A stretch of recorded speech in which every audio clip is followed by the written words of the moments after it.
हम लोग के जीवन में बहुत महत्वपूर्ण है, रोज महत्वपूर्ण है, समझ लो। तो ऐकिक नियम हम लोग पढ़ेंगे, उसको क्या बोलते हैं इंग्लिश में? ऐकिक नियम।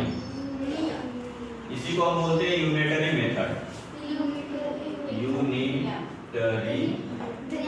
मेथड, यूनिटरी मेथड, ठीक है। क्या बोलते हैं? Unitary method.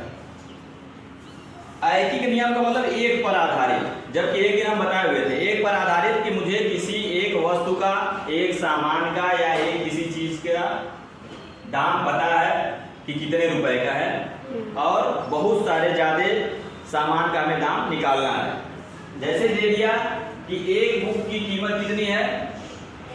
15 रुपए। कितना है? 15। तो 20 बुक की कीमत कितनी हो जाएगी? क्या करेंगे? गुणा कर देंगे। कितना आ जाएगा? 15 गुणे 20, 300 रुपए। तो ये समझने वाली बात है कि जब एक का पता था और अधिक का निकालना था तो क्या किए? गुणा कर दिए। इसी तरह दूसरा नियम क्या है? जब अधिक का पता हो और एक का निकालना हो, जैसे ये दे दिया कि 20 किताब का दाम कितना है? 300 रुपए। 20 किताब का दाम कितना है? 300 रुपए। तो एक किताब का दाम, अब 300 में क्या करेंगे हम? 20 से भाग दे देंगे, ठीक।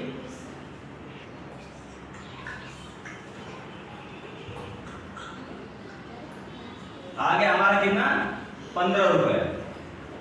तो जब अधिक का पता था, एक का निकालना है तो क्या करेंगे? भाग देंगे। जब एक का पता है और अधिक का निकालना है तो गुणा करेंगे। ये दिमाग में बैठा रहोगे।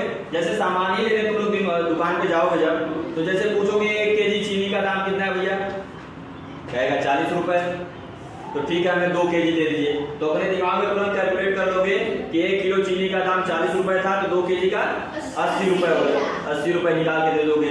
या 100 रुपए दिए तो तुम्हें 20 रुपए वापस किया तो तुम कैलकुलेट कर लोगे कि 80 रुपए ही काटा है। अगर नहीं आएगा तो जितना देगा उतना ले लोगे, फिर घर आके डांट सुनोगे। तो ये हमें ऐकिक नियम पे आधारित, क्योंकि कोई भी सामान खरीदने जाओगे तो इसी पे आधारित रहेगा। मान लो दे दिया कि एक तो हो गया कि एक का पता था, अधिक का निकालना है तो गुणा कर दिए। अधिक का पता है, एक का निकालना है तो भाग दे दिए।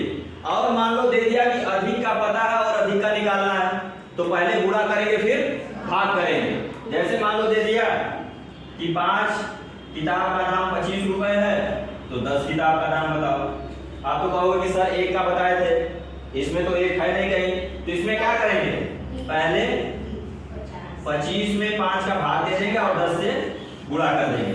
5 बचे 25 और 10 बचे 50।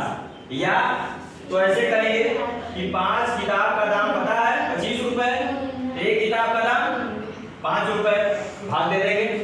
अब फिर 10 किताब का दाम निकाल लेंगे तो 10 गुणे 5